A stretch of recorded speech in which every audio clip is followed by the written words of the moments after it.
Thank you very much. Well, it's great to be back in Turkey. This was one of the first countries I visited when I first became Prime Minister over 4.5 years ago, and I'm delighted to come back and have such good discussions today. Our bilateral relationship between Britain and Turkey is strong. For people in Britain, that our economic security and our national security are very much tied up with having a good relationship with Turkey and all her people. When I came over 4.5 years ago, I said that this was exactly the sort of economy that I wanted Britain to have closer ties with, more trade with, more investment with, as part of delivering prosperity and jobs and growth back at home in the United Kingdom. The former Prime Minister, now President Erdogan, and I set a target of 100% increase in our trade. We've done 60% so far. We believe we're on track and on target for that level of increase, and the ambition is there, and we'll continue to work for it. And there's good news today that the insurance market in Turkey is being further opened up in a way that is very good for British businesses and British firms, and I'd urge more British firms to come and see. We are fighting a common enemy in extremist terrorism.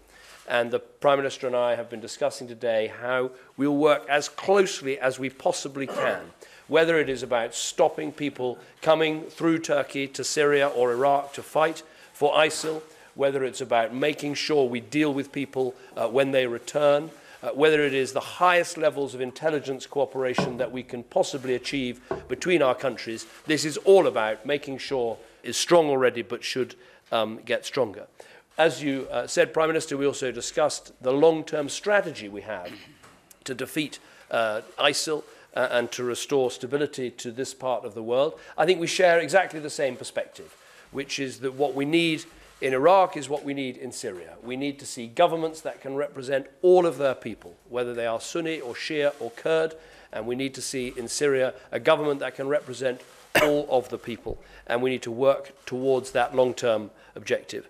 We also discussed EU issues, we discussed Cyprus, we discussed the very great pressure your country has faced from refugees, and I'm proud of the fact that Britain is one of the largest donors in terms of helping refugees from Syria. Good governance, as the UN Secretary General put it, a missile can kill a terrorist, but it's good governance that kills terrorism, and that's at the heart of the shared view that we have today. Exactly. Geri dönüşlerin önlenmesi konusunda bunlar. Bir ikincisi Suriye konusunda sorunun çözümü için Ankara'nın önceliği Esad rejiminin hedef alınması. Well, first of all, on the issue of foreign fighters, we are passing legislation in Britain to make sure we can stop more people from travelling, so confiscating passports from people we think might be travelling to go and take part in these conflicts. But we're also introducing arrangements so that people can only return if they return with agreement from us about how they return, so they can immediately be subject to restrictions if that is necessary. And the Prime Minister and I were discussing that in our meeting. In terms of Syria, I think we have a very common perspective. We want to see political transition in Syria. We want to see a different government in Syria, one that is capable of representing all the people of Syria. And I think in the run-up to that, we need to do more to support the legitimate Syrian opposition, as Turkey is doing, as Britain is doing. But the long-term goal is very clear.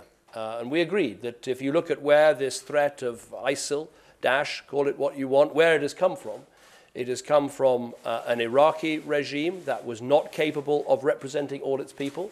It's come from a Syrian regime that was brutalizing its own people, and it's come from the extremist ideology that drives that organization. We have to deal with each of those three problems in order to have a long-term strategy to defeat, to degrade and ultimately defeat ISIL and make this part of the world and indeed our own country more safe.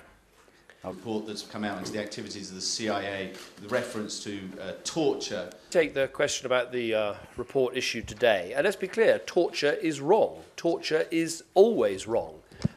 Those of us who want to see a safer, more secure world, who want to see this extremism defeated, we won't succeed if we lose our moral authority, if we lose the things that make our systems work and our countries successful. So we should be very clear about that. Now, obviously, after 9/11, there were things that happened that were wrong, and we should be clear about the fact that they were wrong. In Britain, we have had the Gibson inquiry, And that inquiry has now produced a series of questions that the Intelligence and Security Committee will look at. But I'm satisfied that our system is dealing with all of these issues. And I, as Prime Minister, have issued guidance to all of our agents and others working around the world about how they have to handle these issues in future. So I'm confident this issue has been dealt with from the British perspective, and I think I can reassure the public about that. But overall, we should be clear, torture is wrong.